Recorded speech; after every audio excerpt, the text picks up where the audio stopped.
Paula Bennett, and I was born in Jamaica, in Kingston, Jamaica, in the West Indies.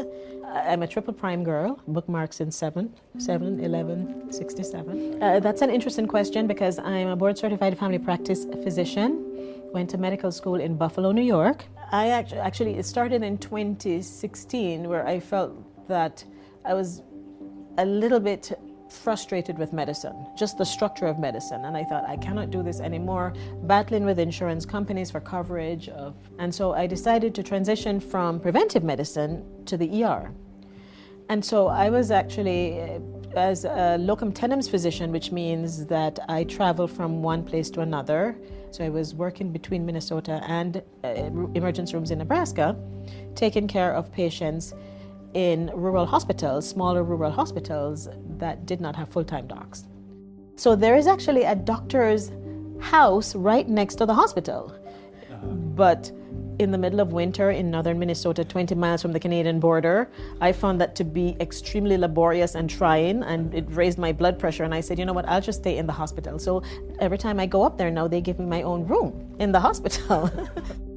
I started in San Diego with the cruise ships that came in. That was the first phase of the pandemic. If you remember, the cruise ship that was anchored off the coast of San Diego, and they had all those COVID patients that were on board and at sea for 2 weeks before they were even allowed to come onto land, and then they were transferred.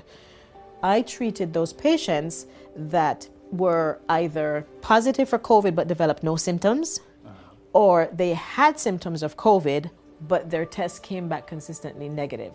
There was an entire protocol for even going into the COVID zone, which was called the hot zone. You know, you had somebody whose their only job was to ensure that you were properly attired and dressed to go into this zone, because you realize that if you were not, you would bring COVID out with you and infect everybody else. You know, you'd have somebody who would put your gown on and they'd zip you up, and then they'd put your gloves on, and then they'd tape around your gloves, and then they'd put your mask on and your respirator on. You'd look just like you're going into, you know, you're going into space.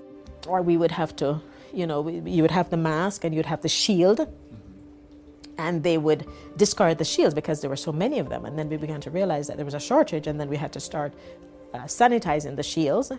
Patients were very scared, and they had access to television and they had access to the news. Many of them would say to me, you know, I think this is the end of days, this is the plague, you know, this is of biblical proportion, you know, and others, you know, the ones who did not got very angry because they could not understand why they were being sequestered in these locations. After San Diego, I went to Texas and I worked in Laredo for 2 months. What happened in Laredo was the hospitals were overwhelmed. All of their ICUs and the floor beds were taken up by COVID patients, but COVID patients were taking a very long time to recuperate. And so patients that still required oxygen and, you know, inhaler treatments, they were all sent off-site to these acute care facilities outside of the hospital that were equipped with oxygen tanks and so forth, and were staffed by doctors and nurses and respiratory therapists, and that's where I was. And I told you about the police officers, and very often they'd be the one escorting patients into us. And one of them came in and he said to me, oh, you know, I got COVID. And so he'd been off for a very long time recovering from COVID, and then had come back to work.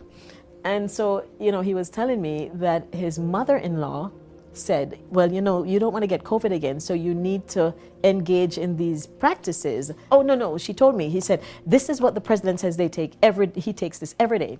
So he showed me the drops, and it was sodium chloride, which is salt water, ascorbic acid. Yes, one was ascorbic acid.